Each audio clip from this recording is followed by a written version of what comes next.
بسم اللہ الرحمن الرحیم۔ السلام علیکم اسٹوڈنٹس، آج ہم درہ خیبر کی تشریح دیکھتے ہیں۔ اس میں جتنے بھی اس کے اشعار ہیں اس کے معنی اور مفہوم کو سمجھنے کی کوشش کرتے ہیں۔ اس سے پہلے ہم نے درہ خیبر کا تاریخی پس منظر جو ہے وہ ہم نے پڑھا تھا۔ سب سے پہلے آپ نے اس کی صنف کو سمجھنا ہے۔ درہ خیبر جو نظم ہے آپ کی، یہ صنف کے اعتبار سے مثنوی ہے۔ مثنوی آپ پہلی دفعہ پڑھ رہے ہیں، اس کی تعریف آپ کی نصابی کتاب میں موجود ہے۔ میری اس ویڈیو کو سنتے ہوئے آپ کے پاس آپ کی نصابی کتاب موجود ہونی چاہیے اور آپ کے پاس ایک پینسل بھی موجود ہو، تاکہ جو مشکل الفاظ میں آپ کو لکھواؤں، ان کے معنی لکھواؤں، آپ اپنی کتاب پر لکھ سکیں اور بعد میں جب آپ تیار کریں اس نظم کو تو آپ کو آسانی ہو۔ سب سے پہلے ہم یہ دیکھتے ہیں کہ مثنوی کی تعریف وہ آپ اپنی نصابی کتاب سے یاد کر سکتے ہیں۔ مختصراً ہم یہ کہہ سکتے ہیں کہ مثنوی ایک ایسی صنف ہے کہ جس میں کسی داستان، کسی واقعے یا قصے کو بیان کیا جاتا ہے، بالکل اسی طرح جس طرح نثر میں جو کام ناول سے لیا جاتا ہے، ناول کی صنف سے لیا جاتا ہے، بالکل اسی طرح شاعری کی صنف میں وہ کام مثنوی سے لیا جاتا ہے، جس میں شاعر جو ہیں وہ کسی داستان کو، کسی واقعے کو اور قصے کو ایک بحر میں نظم کی صورت میں بیان کرتا ہے۔ سب سے پہلے درہ خیبر کے تاریخی پس منظر کو آپ نے یاد کرنا ہے، اس کے ساتھ ہی آپ اس تشریح کو جب ریلیٹ کریں گے تو تب آپ اس کو سمجھنے کے بھی قابل ہو پائیں گے۔ اس کا پہلا شعر دیکھتے ہیں۔ نہ اس میں گھاس اگتی ہے، نہ اس میں پھول کھلتے ہیں، مگر اس سرزمین سے آسماں بھی جھک کے ملتے ہیں۔ اب اس میں شاعر نے یہ بتایا ہے کہ یہ درہ خیبر جو ہے اس کی سطح کیسی ہے، اس میں جتنے بھی پہلے آپ کے 7 اشعار ہیں، 7-8 اشعار ہیں، اس میں منظر نگاری بیان کی گئی ہے کہ درہ خیبر کا منظر کیسا ہے، وہاں پر زمین کس طرح کی ہے۔ اب اس میں شاعر کہتے ہیں کہ جو درہ خیبر کی سرزمین ہے وہاں پر کوئی گھاس نہیں اگتی، اگرچہ یہ ہم نے پڑھا کہ یہ ایک بہت اہم جو تھا وہ تجارتی راستہ تھا، ٹھیک ہے، لیکن اس کی خاص بات یہ ہے کہ اس پر نہ گھاس ہے اور نہ اس پر کوئی پھول کھلے ہوئے ہیں، مگر اس سرزمین سے آسمان بھی جھک کے ملتے ہیں۔ اب اس میں یہ کہا گیا ہے اس سرزمین سے، یعنی جو درہ خیبر کی سرزمین ہے اس پر جو آسمان ایک بلندی کی علامت سمجھا جاتا ہے کہ اس سرزمین کی بلندی اس قدر ہے، اس سرزمین کی اہمیت اس قدر ہے، یہ سرزمین اتنی اہمیت رکھتی ہے کہ ایک آسمان جو کہ بلندی کی علامت سمجھا جاتا ہے، وہ آسمان بھی اس سرزمین پر جھک کر ملتا ہے۔ اب یہ جو ایک الفاظ استعمال کیے گئے ہیں کہ اس سرزمین پر، کیونکہ زمین جو ہے وہ پستی کی علامت ہے اور آسمان جو ہے وہ بلندی کی علامت ہے، تو ایک پستی کی چیز کو بلندی جو ہے وہ جھک کر کیوں ملے گی؟ اب اس کی اہمیت کو اجاگر کرتے ہوئے شاعر نے یہ کہا ہے کہ اس درہ خیبر کی اہمیت اس قدر زیادہ ہے، اس کی تاریخی اہمیت اس قدر زیادہ ہے کہ یہاں پر بہت سے آسمان جیسی، یعنی کہ بہت بلند ہستیاں جو ہیں، بہت بلند شخصیات جو ہیں، چونکہ بہت ساری بلند ہستیاں جو کہ فاتحین رہ چکے ہیں، جنہوں نے بہت سارے ملک فتح کیے تھے، ان فاتحین کا چونکہ یہاں سے گزر ہوا ہے، اس وجہ سے وہ فاتحین بھی یہاں پر زیر ہو گئے، پسپا ہو گئے، اسی لیے اس سرزمین پر آسمان بھی اس کو جھک کر ملتے ہیں، یعنی کہ وہ اپنی پسپائی کو قبول کر لیتے ہیں۔ وہ فاتحین، ہم نے تاریخی پس منظر میں پڑھا کہ سکندر اعظم جیسا فاتح جس نے دنیا کو فتح کیا، وہ بھی اس مقام پر آ کر پسپا ہو گیا اور اسے بھی یہاں پر مزاحمت کا سب سے زیادہ سامنا کرنا پڑا اور یوں اس کو اپنا راستہ یہاں سے بدلنا پڑا۔ مگر اس سرزمین سے آسمان بھی جھک کے ملتے ہیں کہ اس سرزمین، اس درہ خیبر کی جو اہمیت ہے وہ اس قدر زیادہ ہے کہ بلند پایہ شخصیات جو انتہائی اہمیت رکھتی ہیں تاریخ کے پنوں میں، جن کا نام سنہری حروف میں فاتحین کی فہرست میں شامل کیا جاتا ہے، لیکن اس سرزمین کو، اس درہ خیبر کو وہ فتح نہ کر سکے۔ آگے دیکھتے ہیں۔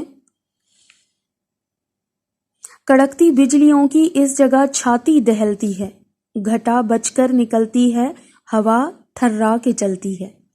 کڑکتی بجلیوں کی اس جگہ چھاتی دہلتی، چھاتی دہلنا یعنی کہ دل دہل جانا، خوف زدہ ہو جانا۔ گھٹا بچ کر نکلتی ہے، گھٹا آندھی، طوفان، ہوا تھرا کے چلتی ہے۔ ہوا کا تھرانا یعنی ڈر یا خوف سے کانپنا، تھر تھرانا جس کو بعض اوقات ہم محاورتاً اپنی زبان میں استعمال کرتے ہیں تھر تھرانا، کانپنا، ڈرنا خوف سے۔ اب اس میں کڑکتی بجلیوں کا جو ذکر کیا گیا ہے وہ ان شخصیات، ان بلند پایہ شخصیات، ان بہادر شخصیات کا ذکر کیا گیا ہے، ان فاتحین شخصیات کا ذکر کیا گیا ہے جن میں سکندر اعظم شامل ہیں، جس میں محمود غزنوی شامل ہیں، جس میں ظہیر الدین بابر شامل ہیں، ٹھیک ہے، جس میں منگول اور تاتاری اور آریائی جو تہذیبیں ہیں جن کا اس درہ خیبر کے راستے سے گزر ہوا ہے یا جنہوں نے اس کو فتح کرنے کی کوشش کی ہے، تو ان کا جب ذکر کیا ہے تو کڑکتی بجلیوں کا ذکر کرتے ہوئے کہتے ہیں کہ جس طرح کڑکتی ہوئی بجلیاں ہوتی ہیں، یہاں پر آ کر اس سرزمین پر آ کر ان کا کڑکتی بجلیوں جیسا دل رکھنے والی شخصیات جو کہ اتنی زیادہ باہمت سمجھی جاتی تھیں، ان کا بھی دل یہاں پر آ کر کیا ہو جاتا ہے، خوف زدہ ہو جاتا ہے۔ گھٹا بچ کر نکلتی ہے، یعنی وہ آندھی، وہ طوفان جو کہ کسی بھی جگہ کو تہس نہس کرنے کی صلاحیت رکھتی ہے، وہ طوفان جیسی، گھٹا جیسی شخصیات بھی یہاں سے بچ کر نکلتی تھیں۔ ہوا تھرا کے چلتی ہے کہ ہوا جس کو قید نہیں کیا جا سکتا، ہوا جو کہ آزاد ہے، لیکن وہ بھی یہاں پر ڈر اور خوف سے کانپنے لگتی ہے۔ اب اس میں کڑکتی بجلیوں سے مراد میں نے پہلے بتایا آپ کو کہ وہ مشہور شخصیات، وہ فاتحین، وہ شخصیات جو کہ بہت زیادہ بہادر تھے، ان شخصیات کا بھی دل یہاں پر آ کر دہل جاتا تھا۔ کیوں دہل جاتا تھا؟ ہم نے تاریخی پس منظر میں پڑھا کہ یہ جو جگہ تھی، کہا جاتا ہے کہ جس طرح ہم کوئی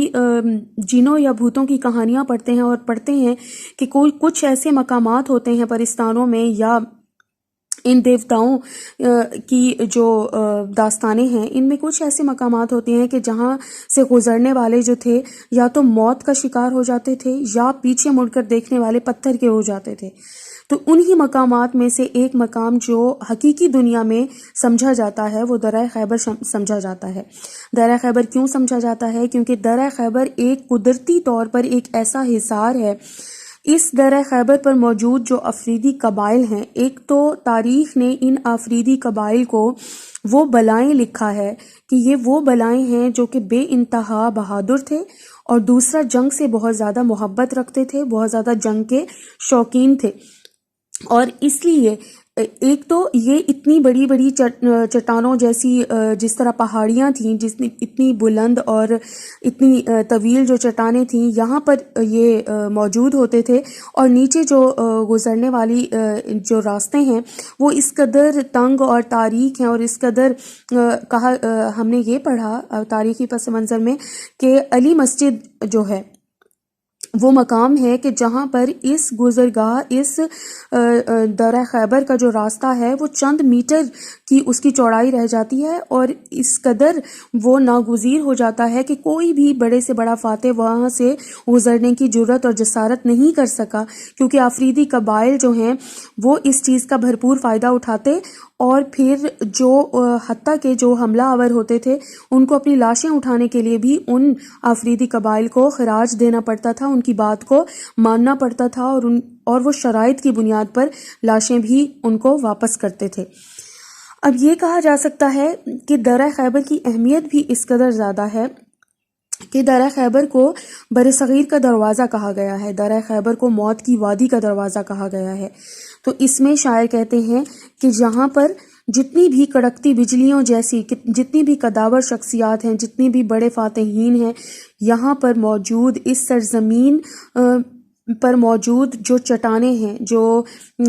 تنگ و تاریک راستہ ہے، اس پر چلتے ہوئے ان کا دل جو ہے وہ دہل جاتا ہے، وہ خوف زدہ ہو جاتے ہیں۔ درہ خیبر سے جو گھٹا ہے وہ بچ کر نکلتی ہے، اور ہوا بھی ڈر اور خوف سے کانپنے لگتی ہے۔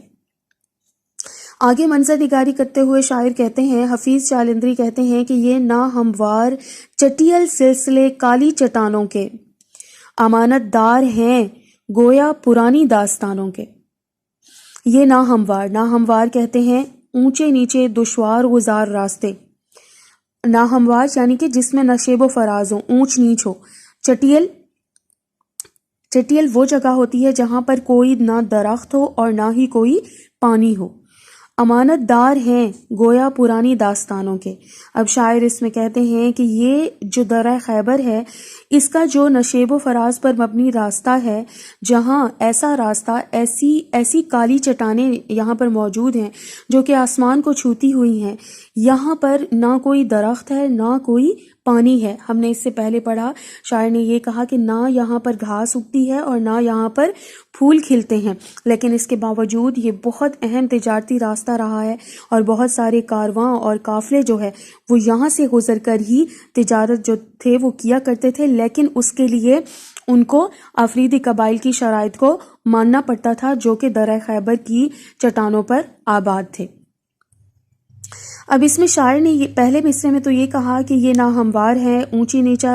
یہ درہ ہے اور چٹیل سلسلے ہیں یہ سارے کالی چٹانوں کے، یعنی کہ دور دور تک یہاں پر کوئی درخت اور جو ہے وہ پانی موجود نہیں ہے۔ امانت دار ہیں گویا پرانی داستانوں کے، یعنی کہ یہ کالی چٹانیں جو ہیں، یہ چٹیل میدان جو ہیں، یہ ناہموار راستے جو ہیں، یہ پرانی داستانیں سناتے ہیں، پرانے قصے اور پرانی کہانیاں سناتے ہیں۔ کیسی پرانی داستانیں؟ جس طرح ہم نے پڑھا کہ ظہیر الدین بابر اور سکندر اعظم، شہاب الدین غوری، احمد شاہ ابدالی، محمود غزنوی، ان سب نے ہندوستان پر حملہ کرنے کے لیے اور قابض ہونے کے لیے درہ خیبر کا راستہ اختیار کیا اور اس کو اپنی ایک اہم تجارتی راستے کے طور پر، جب گزرگاہ کے طور پر یہاں پر گزرتے تھے، یعنی ایسی بہت ساری داستانیں اور کہانیاں جو ہے وہ کئی فاتحین یہاں سے گزرے ہیں، تو ان کی داستانیں اور کہانیاں یہ سناتے ہیں۔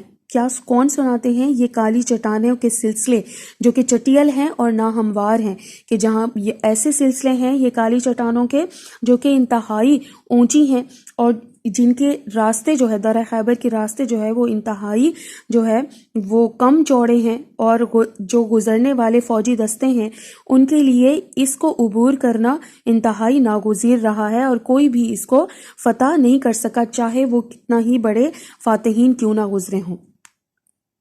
اس لیے یہ چٹیل میدان، یہ کالی چٹانیں جو ہیں، یہ امانت دار ہیں پرانی داستانوں کی، کہ ہمیں پرانی داستانیں یہ سناتی ہیں کہ کیا کیا واقعات یہاں پر گزرے ہیں اور کیسے کیسے لوگ اس گزرگاہ سے گزرے ہیں۔ آگے دیکھتے ہیں، یہی پگڈنڈیاں نیرگے ہستی کی نظیریں ہیں،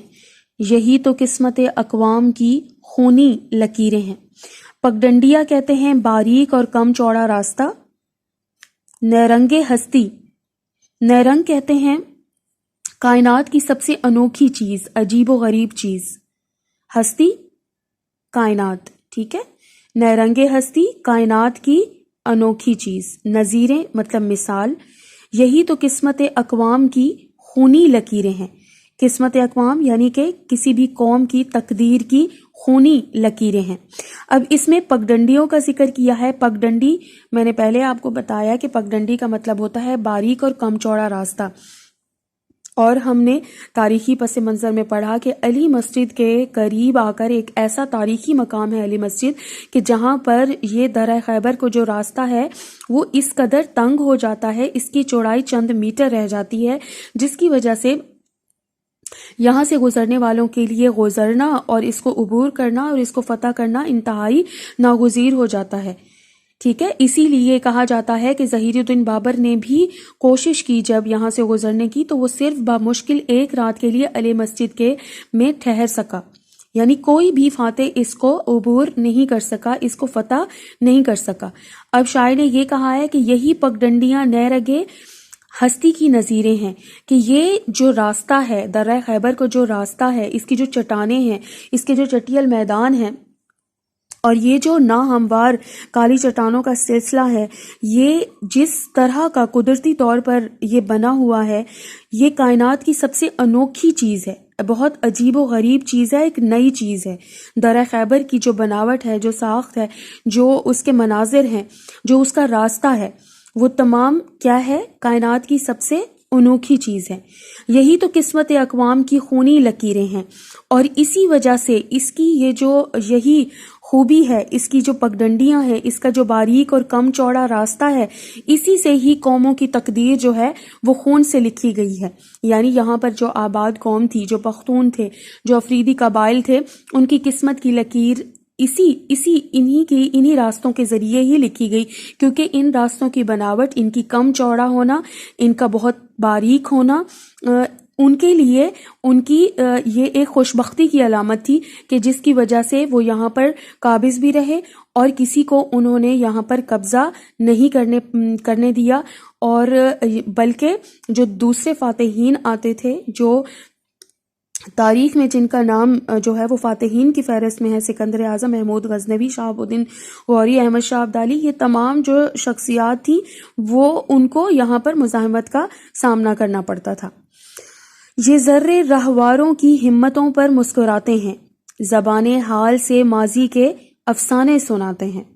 یہ ذرے کا مطلب ہے ٹکڑے، ٹھیک ہے۔ رہوار کہتے ہیں مسافر، ہمت یعنی حوصلوں پر۔ اب اس میں شاعر یہ کہتے ہیں کہ یہ جو قطعے ہیں، یہ جو ٹکڑے ہیں، یہ جو درہ خیبر کے ذرے ہیں، وہ